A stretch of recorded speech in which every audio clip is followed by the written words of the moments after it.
vəziyyətim çox pisdir, çox ağırdır. Ailəmi tərk edib Naftalandan qaçmışam Bakıya. Naftalan polis rəisi məni təhdid edir.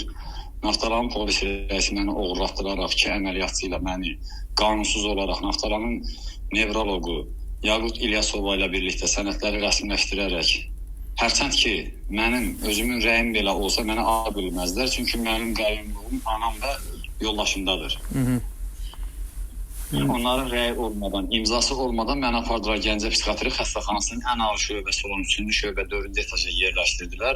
14:36-da dəqiqliklə məni qeydiyyata götürdü Gəncə Psixiatri Xəstəxanası. Mən orada da bildirdim ki, mən qanunsuz bura gətirilmişəm. Məni qaldırdılar yuxarı. Mən də orada 6 saatdan sonra qolumu doğradım. Sol qolumu doğramışam, izləri də durur. Ondan sonra məni sabahsına oranın baş həkimi qəbul edibdi. Mənlə söhbət apardı, dedi evini sat, çıx Azərbaycandan. Sənə burada çörək yoxdur, sən polis rəisinə imkan verməyəcəkdir. Və mən də yuxarı qalxdım. Anamı yığdım ki, məni gəlib götürməklərini xahiş edirəm. Anam gəldi məni götürməyə, məni vermədilər. Təzədən bir də mən oranın baş həkiminə dedim ki, növbəti qolumu doğrayacağımı gözləyim. Mən çıxıram, qolumu doğrayam. Təzədən bir həkim gəldi orada, həm də orada muavindir, qadın həkimdir. Mənlə bir gün qabaq çox yekə danışan həkimdir. Ad familiyasını bilmirəm, ad soyadını bilmirəm, amma sifətdən tanıyıram.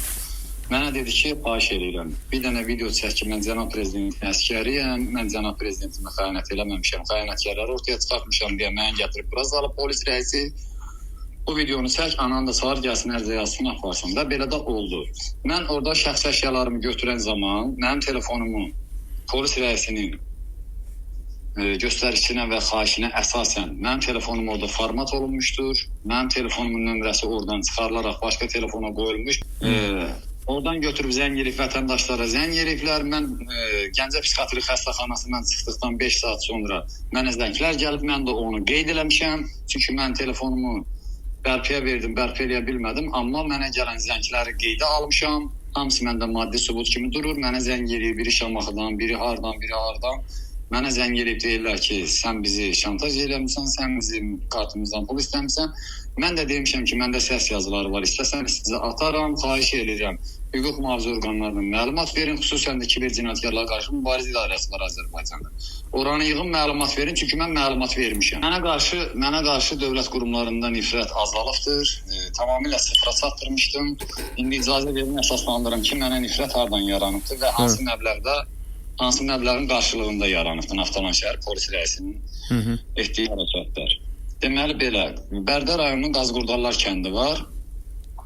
Oradan Qarayev Elton var şəhidimiz, ruhları şad olsun bütün şəhidlərimizin. Onun anası Qarayeva Təzəgül, Kanal 15-in Nurani Abdullayevanın TikTok sosial şəbəkəsinə canlıda qoşularaq problemlərini deyirmiş.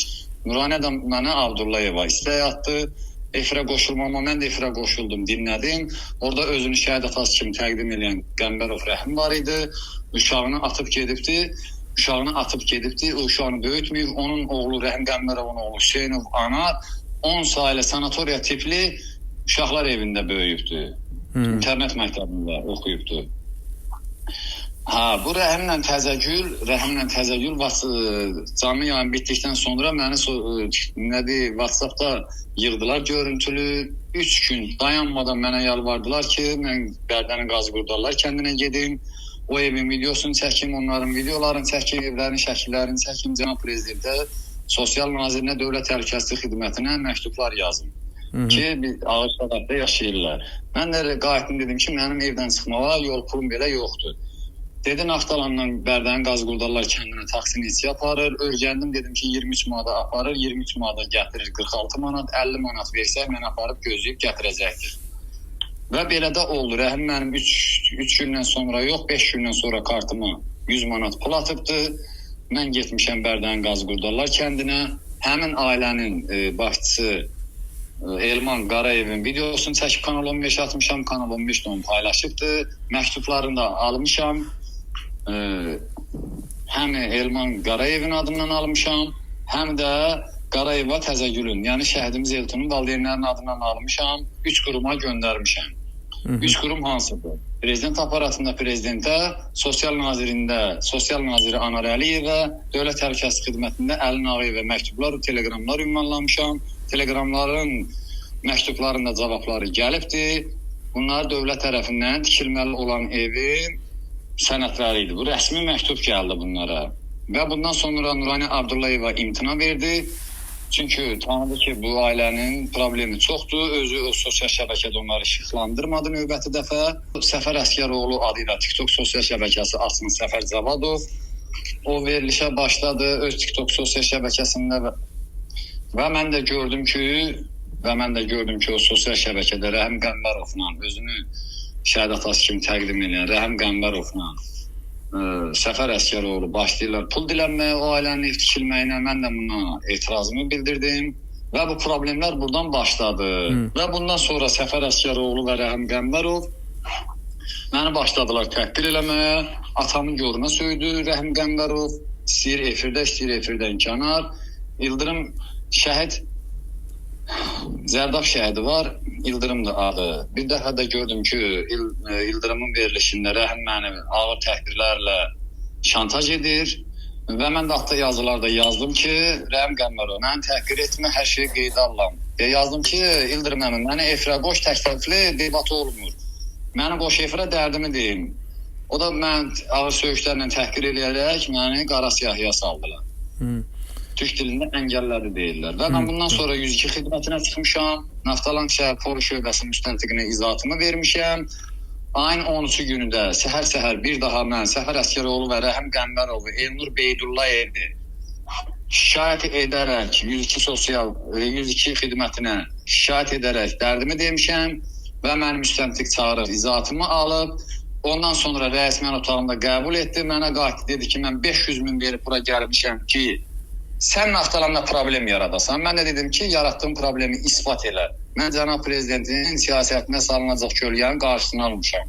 O da qayıt dedi ki, gelişinlə məşğul. Prezident stat kimdir? Burada bizi Bağdaddakı o qələbə. Bundan sonra Yaqut İlyasova var, nevropatolog, Naftalanın mərkəzi xəstəxanasında. Onu çağırdı, əlbir oldular. Mənə sual verdi ki, Yaqut, dəlxanaya getməzsən, dedim, xeyr, sən mənə resept yazmışsan. O reseptin də dərmanı 2 həftəlikdir, 6 gün keçib üstündən. Sən mənə heç nə eləyə bilməzsən, bu 2 həftə keçməmiş məni göndərməyin içərə. Əgər göndərmək istənsə, gətir Naftalan mərkəzi xəstəxanasında yatızdır. Məni balalarından uzaq salma. Mən 3 az yaşlı uşağın atasıyam. İnanın Allaha, 5-ci taburun qırılmamağının da səbəbkarı, tək səbəbkarı mənəm. Bayraq koftasında da deyirəm onu. YouTube'da, TikTok'da mənim videom var. Təhlükədəyəm. Ailəm təhlükədədir. Rəis deyir ki, mənlə Yaqut İlyasova, nevropatolog nə qədər buradayıq, sənə problemdir.